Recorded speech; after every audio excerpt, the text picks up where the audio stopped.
the air we breathe and settle into our soil and water. Many PAHs are known carcinogens, adding to the health burdens faced by communities living near industry. Learn how to protect your health at risestjames.org.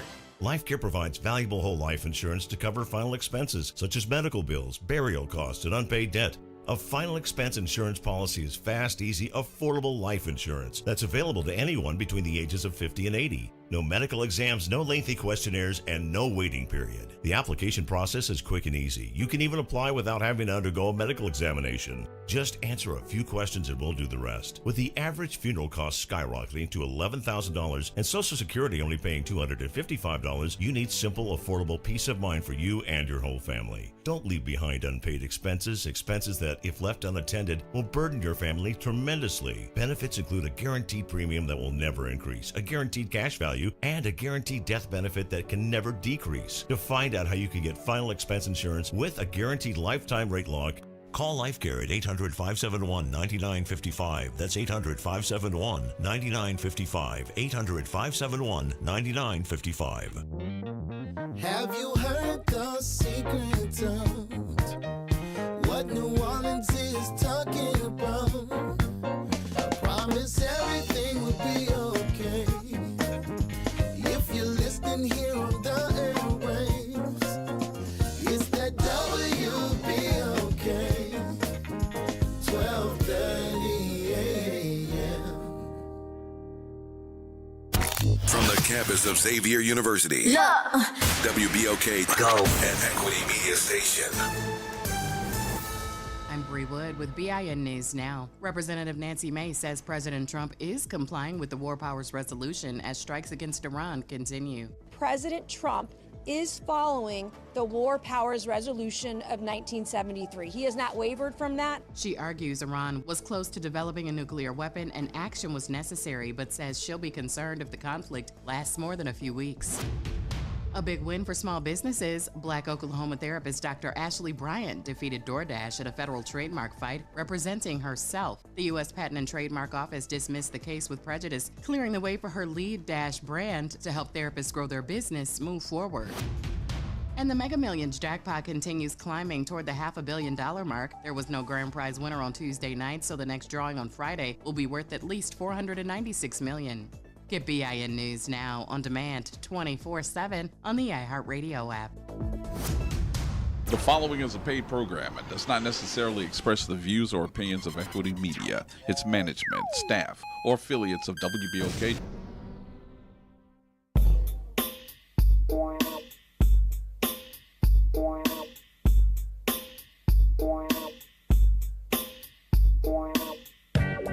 Greetings and salutations. Welcome to the Wednesday edition of Black to Business, hosted by yours truly, Edward B. Coulon Smith, Chairman of the Board of the New Orleans Regional Black Chamber of Commerce. As I open up the show today, I'm waiting on my guest, but we're going to go ahead and get started. Oh, my guest has just arrived.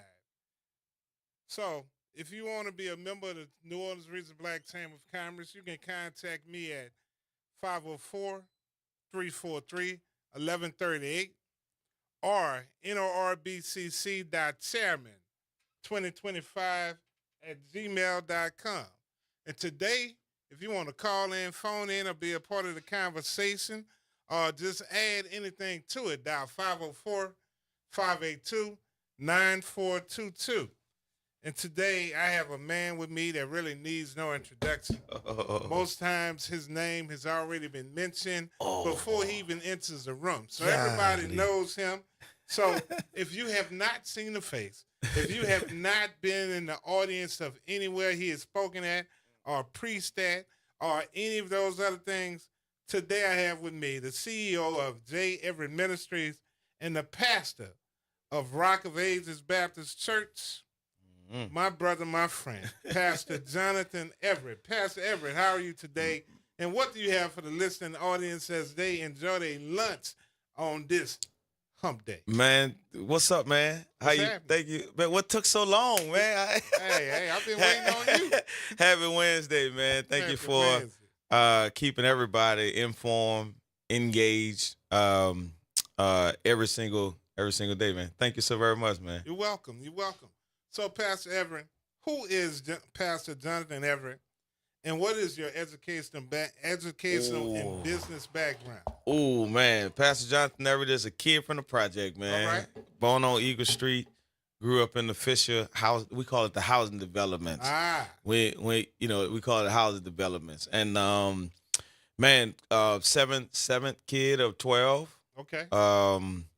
Start preaching at a young age. Wound up graduating from John Eric High School. My mother said I wasn't gonna make it at Old Perry Walker, so she had to take me way back there to Marrero, cruising down the street. Real slow. What the fellas be yelling.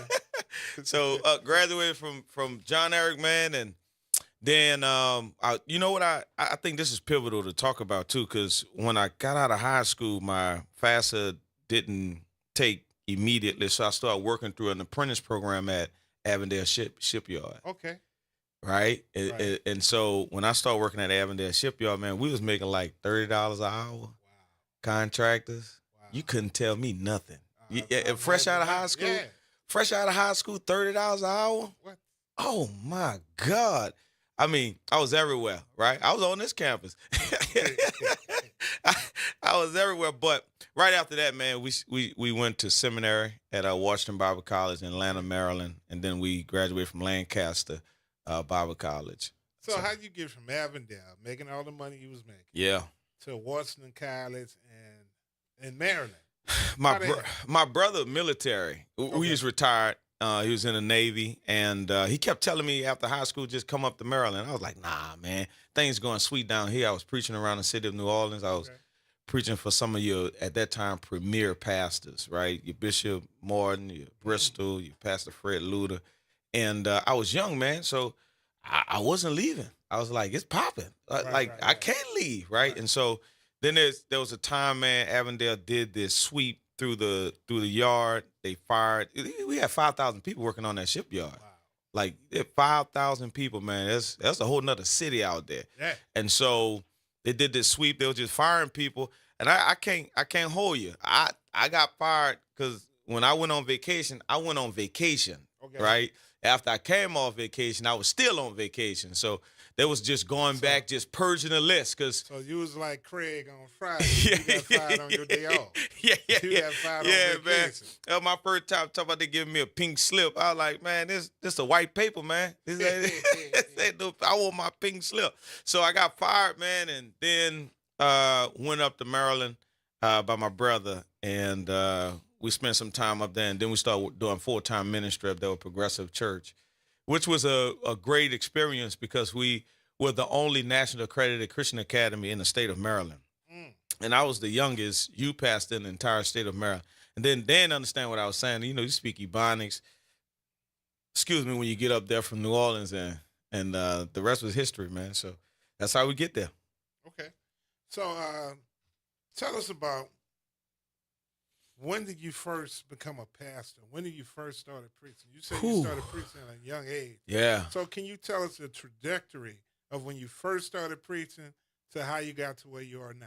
Oh, man. So when I first started preaching, let me back up and say this, because I think to put in the right context in today's language, started preaching versus being called to preach is two different things. Okay. And so when I was enlighten us on. So when I was coming up, you had to be called. You had to, before you say you're a preacher, you had to sit before your pastor and you had to explain to them the dream. Like you had to tell them exactly what you saw, what you heard, and those older guys would stamp it, or they'll say, nah, you ain't called. We used to have something called trial periods. Okay. Where you would preach, and if your pastor didn't think you was called, he'll tell you, hey, go on and do something else. Be a deacon, a musician or something, but don't play with this, right?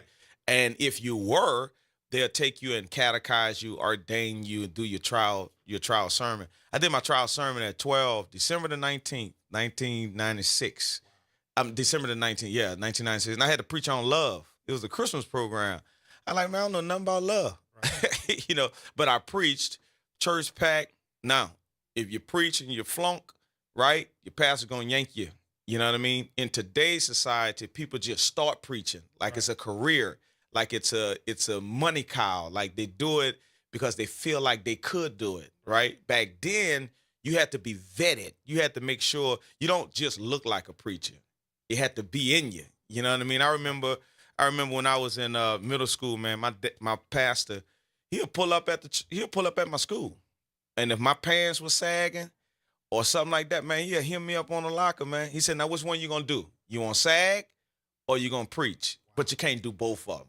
Okay. You see what I'm saying? Like the difference was we had somebody to like carve that and make sure that we were sincere about it. And so that's the type of preachers I came up under who were man, it was hard iron fist. If I had a D on my report card, a C on my report card, I couldn't speak in church for 6 months. Wow. He said, "You can't speak before the people if you don't take care of your education." You see what I'm saying? Like Yeah. those were the things that kind of shaped and trained me into who I am today. So nobody have to confirm it. I know I'm called to it. lived it. Yeah, I lived it. So that's why a lot of these guys So you who battle, call test, and improve. man, that's why these guys like today who say I tried preaching. You don't try preaching. Yeah. Like, oh, I did that. I used to be a preacher. You don't used to be nothing. Is if it's in you, it's in you. Yeah, You know what I so mean? Like you got like I'm like Soldier Slim. It got to be to the bone gristle. You know what I mean? It got to be in there. So from there all the way to where I am now, I think that's one of the concrete things that I have. Right? Is this? I know where I'm supposed to be at. I know what I'm supposed to be doing. I can do a lot of stuff, but is that what I'm supposed to be doing? Yeah. Yeah. All right. So tell us about J. Everett Ministries. Man, our Jonathan Everett Ministries is a branch off of extension of who I am with various things that we've done down through the years, whether it was IMAT, Leadership Academy, but we are called 300 to 400 leaders together, empowering resources. What is grant writing, what it is from nonprofit space to the for-profit space. Okay. And then through Jonathan Everett Ministries, we produce books and all those different type of things. I wrote my second book that come out March the 30th. It's entitled Driver's Seat. So go ahead and tell the listening audience how they can get a copy. Yeah, man, you can go to driverseatbook.com right now and get a copy of it. We're doing an exclusive book signing. It actually go live on the 30th on Amazon, all that type of stuff. But I wanted to do a small, intimate, 400 people book signing at Baldwin and Company. We're doing that Baldwin and Company. Okay. Shout out to DJ and them, where we're going to, because it's a crossover book. It's a book that's talking about Joseph, but it's addressing and attacking the systemic struggle that he went through, right? So when we listen to Joseph's story in the church and they say, you know, what the devil meant for evil, God turned around from good, that sounds good. That's at the end of the story, though. But we don't talk about in the beginning that he was 17 and he was sold to the Egyptian. He was human trafficked. Right. We don't talk about that. Like, and then we don't name these people in that story. We don't name the brothers as selling the brother. We don't name the Egyptians. We put all of them as Christians. They not. Not if they buying and selling kids. Right. You get what I'm saying? Then we don't talk about how he was in Potiphar's house and the wife tried to molest him. Antoine Fisher, you trying to molest this little boy. The self-esteem issue is not being wanted by brothers, but want to be accepted by a grown woman. That's falling to the abyss of wanting to be wanted, the attention, right? Disparity. So then we start talking about the wrongful incarceration, how 1.4 million minors are affected every single year because people are wrongfully incarcerated, right? So the book is a crossover book. And so we start talking about these systems and how these systems in his story, it's a pendulum swing, how those systems traumatize him. The first and only time that he talked about his dream was to his brothers. That was the last time you hear him say somebody's dream, which means, yeah. And I was going to ask you, how did that equate to the days and times of today? Yeah. But you just explained it, yeah. Human trafficking, yeah. and all the other stuff you say. Jail. That is very prevalent. Yeah. Of what we're dealing with at this day. Yeah. The other thing is, and the book is going to go through so much stuff, but the other thing is, man, the only time he cried in this story is at the end when he see his brothers again. That's the only time he cried. That's the only time he was vulnerable enough to express himself. Last time talk about his dream. So trauma in so many ways, have a generation that is voiceless. Right. Silent treatment, right? We like some people like silent parties. They like to just put headphones on. You get what I'm saying? Like there's a reason for that. That human anatomy suggests that if there's a separation between two human contact, that's separation anxiety. That's psychology. Right? We need human touch. We need that. Right? Look, man, we gotta be able to communicate with one another. Yeah. If there is nonverbal communication consistently, there's a reason for that. Whether it's trauma, whether it's a person feel devalued, invaluable, whatever it is, misunderstood. But we got to trace those symptoms back to that source and find out what caused that person to be quiet. That's the reason that person quiet. So, and that's why when a child is separated from a mother or father, and doesn't have that either one of those figures in their life, then they are normally to isolate. Yeah. Like you were just saying. Yeah. That is normally what happens with them and for them during those times. Yeah. Yeah, that's true. So also tell us about Rock of Ages Baptist Church and what makes it special. Boy, you talk about that Rock of Ages. Boy, you talk about that Rock of Ages. Rock of Ages is a very special place, man. I tell everybody this story. When I started pastoring Rock of Ages, I went to go preach one Sunday morning, and they had 3 people in the church. 3. 1, 2, 3. 1, 2, 3. And that's not 3 different families. Okay. There was one family. There was a husband, a wife, and a daughter. Wow. Just 3 people. The chickens in the back was louder than anybody in the church. You know, in the cell wall, they got them chickens. You understand what I'm saying? They got the chickens in that cell wall. Cell wall hard-headed coops. That's all I would call them. Yeah. So, man, I went there to preach, man, and we preached. And after it's over with, the deacon walked up to me, and he said, man, we praying for a pastor. I said, yeah, deacon, we're going to have to keep praying. Because I don't see it. I don't see it. Go to the car, close the car door. I heard it immediately. The Lord telling me that was going to be the place I pastor. Never been to the church before. Don't know the people. Still to this day, never put a resume in. Because I was adamant about not pastoring from 3 people after what I just was exposed to in Maryland. But I know what the Lord. I knew what the Lord said. But I wasn't going to tell a deacon what the Lord said. Right. 6 months later, they called me and it was like, we select you as our pastor. I was like, man, I never asked y'all to select me as your pastor. I didn't even know I was on. I didn't know I was on the roster, right? And so, but I knew what the Lord told me, man. And so, and then they said the Lord told us you was our pastor. And man, we got in there. We started working. Went from 3 members to now we're over 4,200 members in 8 different states. We migrated from 1921. We can fit probably 215 people max in that building. And that's people sitting in the kitchen all over chair. And then we went to McDonald 35, 4,000 Cadillac Street and used their auditorium for a year. And then the Lord opened the door at 2515 where we at now, Franklin Avenue, where the old Franklin Avenue Baptist Church used to be at. Right. And big ups to Pastor Luda and his entire staff for opening that door for us to acquire that space. Okay. But I would really say Rock of Ages is a bridge, man. It's a nice bridge. You got both generations. They mutate together. It's a beautiful blend. You can come to Rock of Ages and hear both at the cross, and then you can flip around and hear another type of genre of gospel.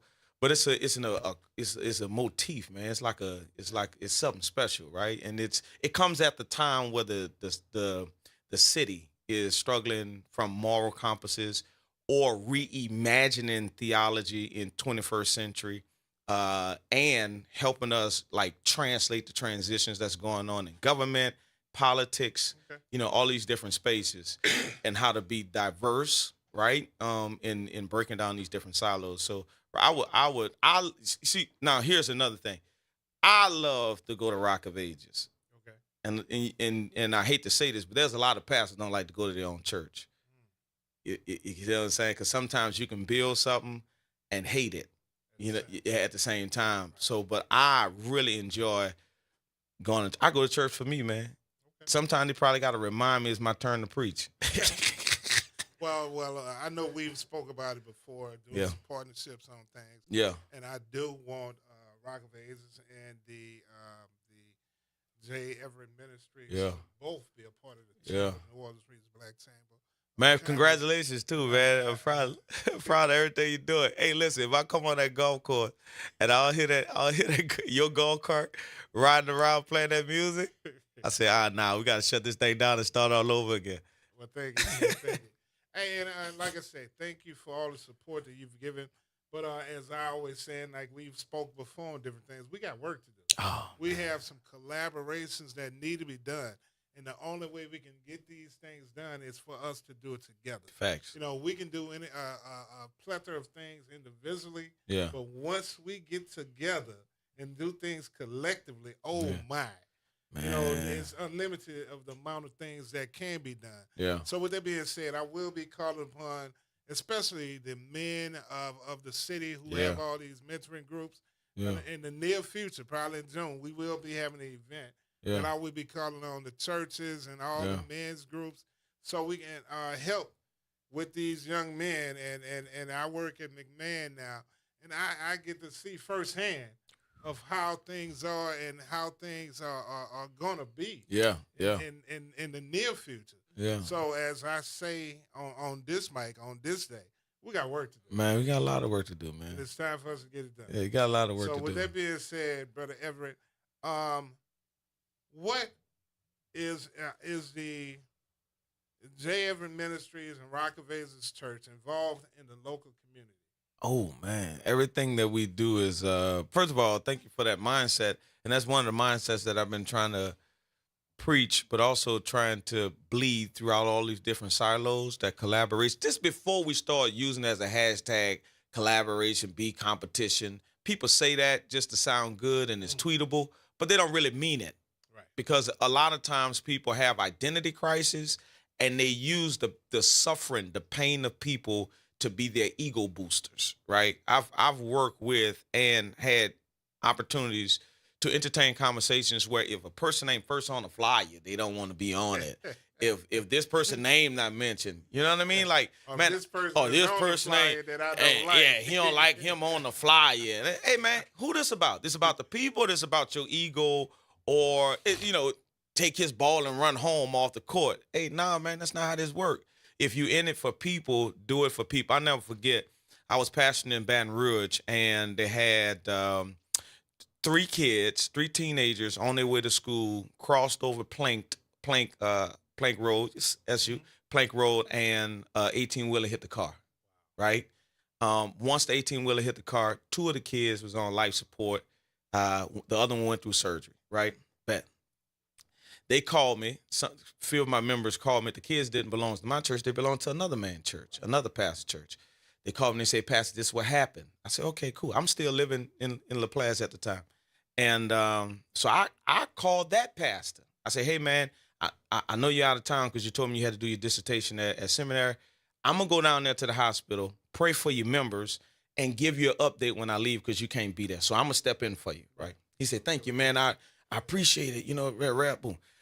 I leave, hospital full of people. I said, golly. So I leave out of there. I give him the update later on that evening. I go home, and I'm just sitting there. I'm like, man, what else could we do for this family? These 2 teenage babies, man. You know what I mean? So the mother and them calling, there's too many people up here, blah, blah, blah, blah. So I call the pastor back, and I say, hey, Reb, I said, man, you might want to get a handle on this because there's a lot of people. He called me back the next day. He's like, Everett, I don't know what to do. You're going to have to help me with this. This Friday, I say, hey, man, Tuesday, just bring your deacons and ushers. We're going to go down to Northeast High School, and I'm just let me put something together. Right. Sunday morning, I done sent the flyer out to the flyer graphic guy. We're going to do a prayer visual at Northeast High School for these kids, right? So we can draw their attention from the hospital so the mother and them can be with their kids and let them come have their prayer visual, man. So we get there. I call the principal because he was in a hot seat. I said, hey, I need that gym, right? Man, we put 10,000 people at Northeast High School, right? Exactly. I call every pastor in that community and I put them on program. I ain't say nothing. I ain't say nothing on the program. If you didn't know that I did it, you wouldn't even know that I did it, right? I was involved. But everybody, we went outside, we did the balloon release and all that kind of stuff. They're probably still mad at me now for all them balloons went up in there. my 93-year-old member who was a part of our ministry, she came up to me. She said, I know your name not nowhere on the program. She said, but I know your work. She said, I saw what you did. Right. You made sure all those other preachers was on there. She said, but I know your work. And I always try to tell people, man, you don't have to, that's not what this is about, man. This is about helping people. So collaboration, Rock Aways has always been in collaborative work, right? Whether it's in hospitals, whether we do it with nonprofit organizations, whether we do it for profit, whether we had recently the SNAP benefit was cut and the 4-long was going on.